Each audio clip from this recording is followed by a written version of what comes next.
Hello everyone, today is my March seed sowing video, and what I'm going to do today is just going to run through the majority of the seeds that I'm going to sow this month. Now it doesn't follow that I'm going to sow all these tomorrow, because I'm certainly not. I've got tomatoes in here right at the end of the month, for example, but the thing is with March, it's such a transitional month. At the moment we've got nearly 11 hours daylight in a day, and by the end of the month that will be 13 hours daylight, so obviously much better for emerging seedlings. And today we've got an air temperature of about 3 degrees, which is quite, still very cold. The soil temperature won't be much different outside. I haven't measured it yet, but I will do in a couple of weeks. The soil temperature here in the polytunnel will be a few degrees warmer, and I've already sown in the back tunnel in some soil, and I will be this next week, but that's part of this seed sowing stuff and that little pile there. Now, say it's a transitional month, and you've got to use some judgment as to when you sow the seeds. First of all, you're going to need a soil thermometer. Now the standard and accepted temperature for many decades for me has been 10 degrees outside. You don't sow any seeds outside in the soil until you've got a soil temperature of 10 degrees. Then your seeds will fly away. With brassica seeds you can go all the way down to about 3, 4 or 5 degrees and sow your seeds and get away with it. And so as the month warms up, you can sow your brassica seeds, and then you can sow something else as it gets a bit warmer, leading up to the end of the month, where hopefully, if the temperatures are right, then I will sow my tomatoes. So let's just take a minute to go through some of these seeds. And I've got a few brassica seeds. I'm going to use one of the beds in here that I've got ready. Actually, I'll flash up a little picture of the same time last year when I was sowing seeds in here, just so you could see it was stoked full of plants in here. But of course the freeze at the start of December killed everything off in here just about. I've got spinach and kale left in here, all my salad stuff's up on the hanging shelf, and I've got some parsnips and more kale outside, and that's about it. It's not left me short of produce, but what it has is left me short of variety. But anyway, I've got clear beds now, so I can start sowing. And again, these are all brassicas, 2 types of cauliflower all year round, and igloo. And I've got a chard here, Swiss chard, a rainbow mix for the funky colours to go on your plate, and the summer cabbage, golden acre. And I'll get them started now, and I need to find my broccoli seeds to go with that. And so those 5 will be sown in little rows here in this polytunnel very soon, within this next week. Also I've got my onions Ishikura, which are the bunching onions. They don't bulb up at the bottom, they stay nice and straight. I multi-sow them into modules and plant them out as little bunches, grow them and harvest them as little bunches. I've got 2 trays up there already, which I sowed a couple of weeks ago. They're just starting to come through. I'll get another tray of these on now, and every 2 weeks I'll keep those coming. Now, people have been asking, I sowed my onions on Boxing Day, and people asking, are you sowing your shallot yet? No, I sow them in March, and this is the one I'm sowing, the onion shallot Zebrun. Obviously very popular onion now, and I absolutely adore this. The sweetness from it is fantastic, and I actually grow more of these now than I do onions. Every year I'm growing less and less onions because I just prefer this so much. But again, these will be sown into little tiny trays, and they'll be pricked out into module trays and grown on, planted out probably somewhere in April. So that's the shallot Zebrun. And again, I'll be sowing those within the next couple of weeks. There's no absolute rush. You can still sow them all the way up till the end of March. There is absolutely no need to rush on those. The next thing is my batch of seeds that will be going outside straight direct into the beds. Apart from these 2, I've got 2 carrots here, early nonce and Amsterdam forcing. I've already got 4 buckets of early nonce in up there, and I'll be planting a few more of each of these. They were planted a couple of weeks ago, so again it's continuing a theme, and in a couple of weeks, so a month spacing in between those and these, I'll sow another 4 buckets, and then in a month's time again another 4 buckets. So they're slightly different. My outside or main crop onions, if you like, I've got a couple of types here. I've got the Burlicum 2, which again I said last year and I'll say this year, I found this one via Charles Dowding. It's a brilliant little chunky carrot, and one of my favourite big ones anyway is the Autumn King 2. These are great big colossal thick meaty carrots, great for all your stocks and sauces and soups and things. Absolutely stunning carrot, it really is, and it stands well into the winter, which is a good thing. And I've also got, this is a new one I tried last year, I'm trying it again this year, it's called Touchon. That's going with it. Again, a lovely carrot. And then this is one of my favourites, is deep purple, this one, F1.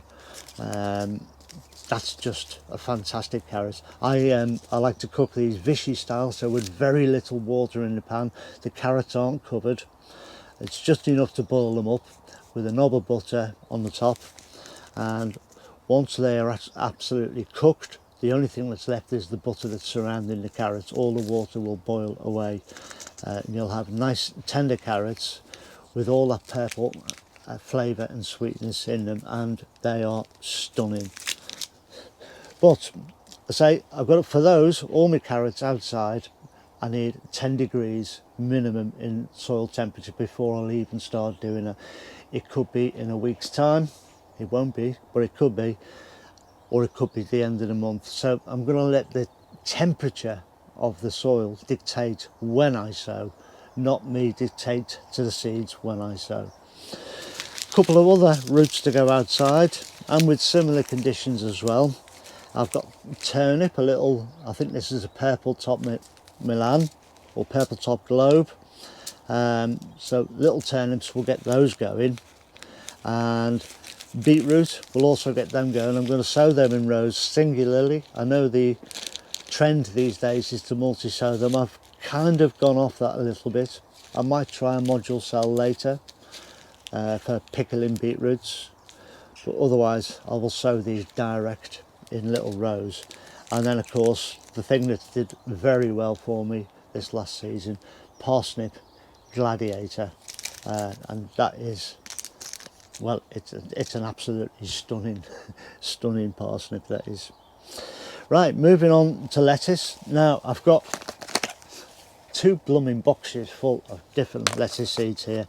Some are old. I mean, I can see this one is sowed by September 22nd, 22. So that's almost out of date. I'll be sowing something from every packet in here, whether it's just a single line or a few sprinkles, because I want to test right through this early part of the year. Any that don't germinate will get thrown out, and then I can start to refresh that whole system, go through and buying the seeds that I want for this year and next year. So there'll be a lot of sowing in there to be done. Moving on, I've got some peas, and these are a Mange 2P, Carabi de Moussan. I grew these last year. Fantastic Mange 2P, so a nice flat pea where you eat the whole thing. And this year I'll be growing these in a gutter. I thought I pulled it in here. I've got a nice short piece of gutter. I'll sow all of those in that gutter, and that's just for pea shoots to go with the salads there. Now, tomatoes. Everybody's twitching now and wanting to get sowing their tomatoes, but just hold off, because you need a good temperature for tomatoes, and ideally you need temperatures overnight of a minimum of 10 degrees to grow tomatoes successfully. They will get by on others, lower temperatures, but you don't want to get by, because what will tend to happen is it will get cold and it will stop the plant growing, stop it dead, and then it will take a bit of heat to regenerate it, to get it going again. Then it's got stop-start growth. Ideally what you want is for the plant to be uninterrupted in its growth. So I'll be sowing my tomatoes towards the end of the month, and I'll be looking at the weather. I'll be looking at the soil temperature, the air temperature, and how warm it has been on the lead up to me sowing. And I'll also be looking at a 2-week forecast on the weather to see if that's going to be a progressive warm spell. If it's going to dip and rise, dip and rise, dip and rise, it's not good for the tomatoes, and you might as well sow a month later. If necessary, I'll sow these in April. I'd like to sow them towards the end of this month. Now, one thing that does happen is one year somebody will grow something early, sow their tomatoes early, and they'll have a good year, and they think from that moment on that that is the date to sow it because it worked before, or because my mother used to do it, or because your Auntie Mabel used to do it back in the 70s. That's so very wrong. Be weather driven. Let the conditions actually dictate to you when to sow.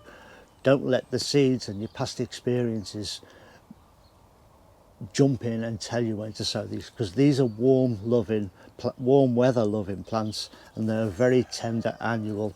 So you've got to get that right, otherwise your plants will stall and grow. And I've got some varieties here. I've got some that were sent to me from America, from Audrey from Real Food Comes Dirty. I think I mentioned them on a recent video. And I've got a black strawberry. I grew this last year. Lovely little tomato, that, really like that. And these two that I was lusting after growing last year, and for one reason or other I didn't manage to get hold of the seeds. But it's an orange accordion, which is a big beefsteak tomato. I mean, look at that, who wouldn't want to grow that? It's absolutely fabulous.